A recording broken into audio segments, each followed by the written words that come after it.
विद्यार्थियों, अभिज्ञान शाकुंतलम नाटक पूर्ण हो चुका है और अभिज्ञान शाकुंतलम नाटक के जितने भी छंद और अलंकार हैं, ये दोनों बिंदु आपके कोर्स में समाहित है। छंद की यदि अपन बात करें तो सबसे पहले प्रश्न मन में ये उठता है कि छंद कहते किसको है। साहित्य के गद्य और पद्य दो रूप होते हैं। पद्य छंदोबद्ध होता है, अर्थात जिसको या तो मात्राओं के माध्यम से या वर्णों के माध्यम से नियंत्रित कर दिया जाता है।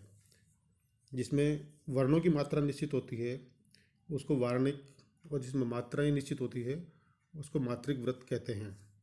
साहित्य को काव्य भी कहा जाता है, अर्थात इसका जो अर्थ है उस शब्द और अर्थ दोनों की रमणीयता पर बल दिया जाता है। इसमें रस, ध्वनि, गुण, रीति, अलंकार, छंद आदि आवश्यक तत्व माने गए हैं। सबसे प्राचीनतम ग्रंथ हमारा वेद है, जिसमें छंद के लिए छंदस शब्द का प्रयोग किया गया है। छंद से तात्पर्य है छिपाने वाला या ढकने वाला। छिपाने से अर्थ यहाँ पर किसी चीज़ को ढकने से नहीं है, जबकि वर्णों और मात्राओं के माध्यम से यदि किसी गद्य भाग को नियंत्रित कर दिया जाता है तो वह पद्य भाग में परिवर्तित हो जाता है। भावों और विषयों को अपने में आच्छादित रखने वाला, अर्थ प्रकट करने वाला छंद छदी धातु से बनता है।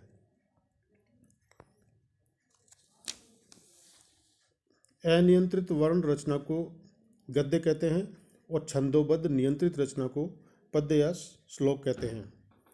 इसमें कवि अपने भावों को अभिव्यक्ति के लिए प्रयास करता है। मात्रा या वर्ण, लय या यति आदि का विशेष ध्यान रखता है। छंद को भली प्रकार से समझने के लिए कई बातों का ध्यान रखना आवश्यक है। सबसे पहले है पद्य या छंद या श्लोक। ये तीनों पर्यायवाची है। एक पद्य में 4 पाद या चरण होते हैं। इनमें पहले और तीसरे चरण को विषम या अयुग कहते हैं तथा दूसरे और चौथे को सम या युग कहते हैं। इस पद्य के 2 भेद होते हैं, व्रत और जाति, अर्थात इसे वार्णिक और मात्रिक भी कहते हैं। लक्षणकारों ने इसका वर्गीकरण 3 प्रकार से किया है। अक्षर व्रत, जिसमें अक्षरों की गणना की जाती है, चाहे वह लघु हो या गुरु हो। इसमें प्राय वैदिक छंद आते हैं। मात्रिक छंद होते हैं, इसमें मात्राओं की गणना की जाती है। इसमें आर्या, गीति आदि प्रमुख है। लौकिक संस्कृत में इस प्रकार के छंद अल्प मात्रा में हैं। आजकल की गीत शैली का आधार मात्राएं ही है। वर्ण व्रत वह अक्षर व्रत का विकसित रूप है। इसमें लघु या गुरु वर्णों का अर्थात गण व्यवस्था का अधिक महत्व है। लौकिक संस्कृत में इसका प्रयोग सर्वाधिक है। कहते हैं कि आदि कवि वाल्मीकि इसके प्रवर्तक थे, जिनके चारों चरणों में एक जैसे लक्षण होते थे, अर्थात चारों चरणों में मात्राएं निश्चित होती है और वो समान होती है, इसलिए उसको समव्रत भी कहा जाता है।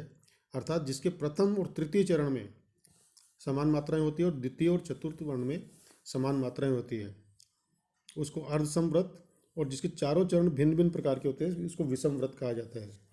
पद्य में पादों या चरणों की व्यवस्था अक्षरों या मात्राओं से होती है। एक बार के प्रयत्न में आसानी से उच्चरित शब्द का भाग अक्षर कहलाता है, अथवा एक ही स्वर के साथ मिला हुआ व्यंजन अक्षर होता है। स्वर मिश्रित व्यंजन के उच्चारण में लगने वाला जो समय होता है उसको मात्रा कहते हैं। ये मात्रा लघु और गुरु के भेद से 2 प्रकार की होती है। इन्हीं को क्रम से ह्रस्व या दीर्घ भी कहा जाता है। और इसको प्रदर्शित करने के लिए ह्रस्व के लिए अपने संख्या का जो 1 है या इंग्लिश का जो आई है उसके द्वारा प्रदर्शित किया जाता है, और दीर्घ होता है उसको अवग्रह या इंग्लिश का जो एस है उसके द्वारा प्रदर्शित किया जाता है।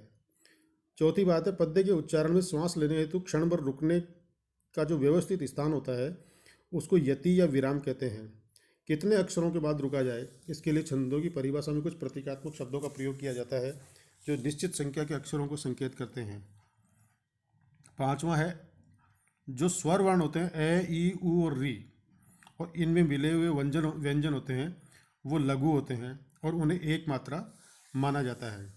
गुरु या 2 मात्रा के लिए इन 5 नियमों का जानना आवश्यक है। ए, ई, उ, री के अतिरिक्त अन्य सब स्वर तथा उनसे मिले हुए व्यंजन दीर्घ कहलाते हैं।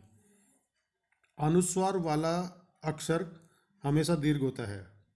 विसर्ग से पहले का अक्षर दीर्घ होता है संयुक्त अक्षर से पूर्व का अक्षर भी दीर्घ माना जाता है।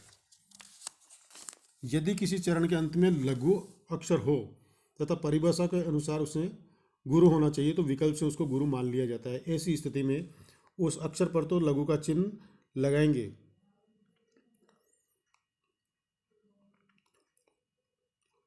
उसके बाद ब्रैकेट में दीर्घ का चिन्ह लगा देंगे। जैसे एव लिखते हैं तो उसमें एस और आई के द्वारा उसको प्रदर्शित किया जाता है।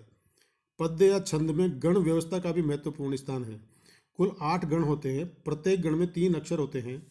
गण का नाम तथा उसके लघु या गुरु कौन सा अक्षर होता है उसे याद रखने के लिए यह सूत्र बहुत ही उपयोगी होता है। ये मा ता रा जे भा न स ल गा। इसमें केवल 2 स्वर है, ए और आ। ए स्वर वाले अक्षर से लघु का तथा आ वाले से गुरु का बोध होता है। प्रायः पद्य या श्लोक छंद में 4 चरण होते हैं। यदि पद्य बड़ा हुआ तो एक चरण एक पंक्ति में तथा छोटे पद्य में प्रथम और द्वितीय चरण एक पंक्ति में, तृतीय और चतुर्थ चरण दूसरी पंक्ति में लिखे जाते हैं। इनमें पहले और दूसरे चरण को पूर्वार्ध, तीसरे और चौथे चरण को उत्तरार्ध कहते हैं। गद्य और पद्य में लिखने में एक विशेषता ये रहती है कि गद्य में तो प्रत्येक वाक्य को पूरा होने पर पूर्ण विराम का चिन्ह लगता है, किंतु पद्य के पूरा होने पर 2 पूर्ण विराम लगाए जाते हैं।